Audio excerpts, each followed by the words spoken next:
Look at me, I'm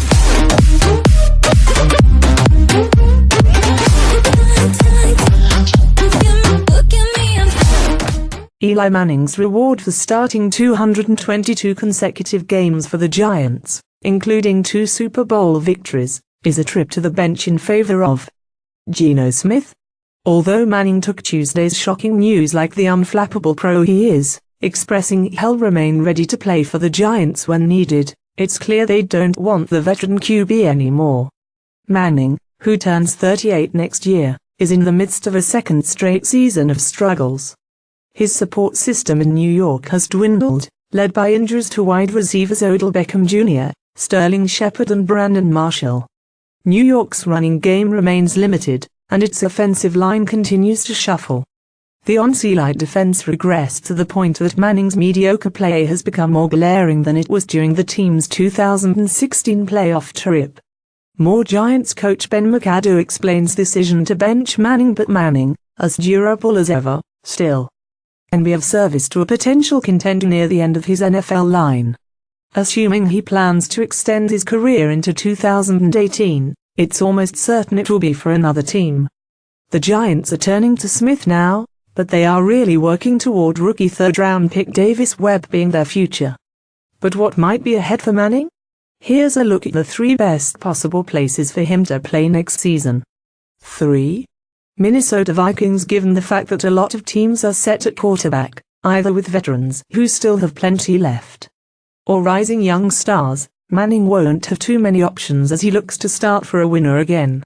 Minnesota doesn't seem like a possible fit now, but then again, it has no quarterbacks under contract beyond 2017. Case Keenum is playing well this season and could earn himself a lucrative long-term deal, it just might not be with the Vikings, as several desperate QB havenos might want to throw some big money his way in the off-season.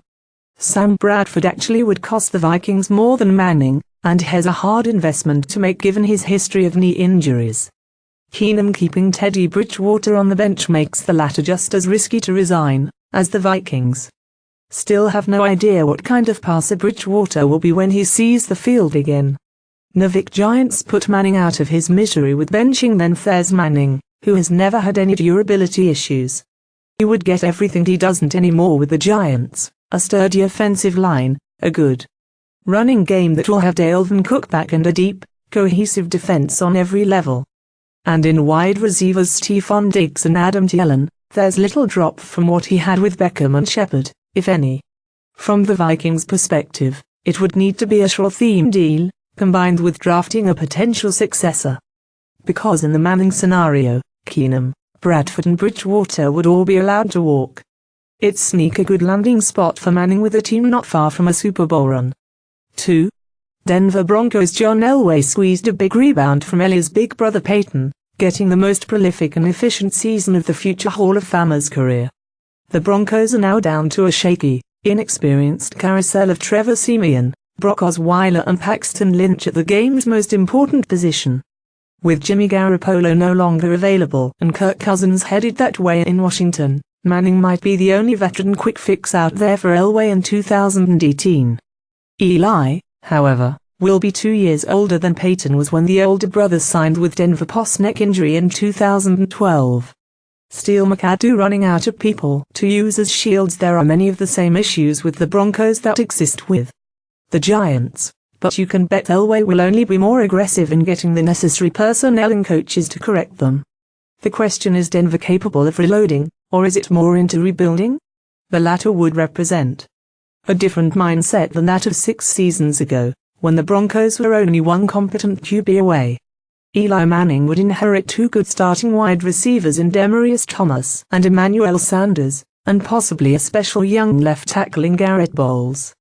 He can still get the ball out quickly to limit sacks and turnovers, which would be a big help to a Broncos defense that is still strong, but less dominant than it was when it helped Peyton ride off with the second ring.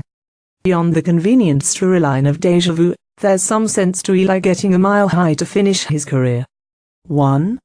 Jacksonville Jaguars. This was a popular fake trade before the October deadline for 2 reasons. A big no. One was the presence of Tom Coughlin, Manning's former Giants coach, as the decision maker, wanting to rebuild the other team he used to coach in New York's former Super Bowl image. The close no. 2 was that Manning would represent a quarterback upgrade over Blake Bortles. Jacksonville is headed back to the playoffs in some form thanks to a ferocious front 4 pass rush, aka Saxonville, and a mostly effective power running game featuring rookie first-round pick Leonard Fournette. It's a similar makeup to that of the Giants when they won it all with Manning twice, leaning on those strengths and relying on their QB to raise his game in January. More Twitter goes berserk over Manning's benching Manning would have both a familiar face and a familiar formula for success. Sure, the Jaguars could dive into drafting another QB high in April, but given that their jump to the top of the AFC hasn't been as sudden as you think, they are closer to a championship than you think. Calais Campbell is having a monster season in his first for the Jaguars, but has also 31. The window is there for the Jaguars now, and it's not necessarily time to develop Belt's replacement and force themselves early into a weak QB class. A ton of pressure would be taken off Manning in this situation. He would be in position to make savvy decisions and occasionally push the ball downfield well. With Allen Robinson a priority resigning and Allen Hurns returning healthy in 2018, the Jaguars could field a deep receiving core between them, Marquise Lee and Did Westbrook. In a weird way, Eli Manning to Jacksonville in 2018 sounds a lot more like Peyton Manning to Denver in 2012 than option 2 above does. If the Giants are ready to move on, it's safe to think Manning would want to reunite with Coughlin in a quest for one last ring before he hangs it up, with the pair having the last laugh.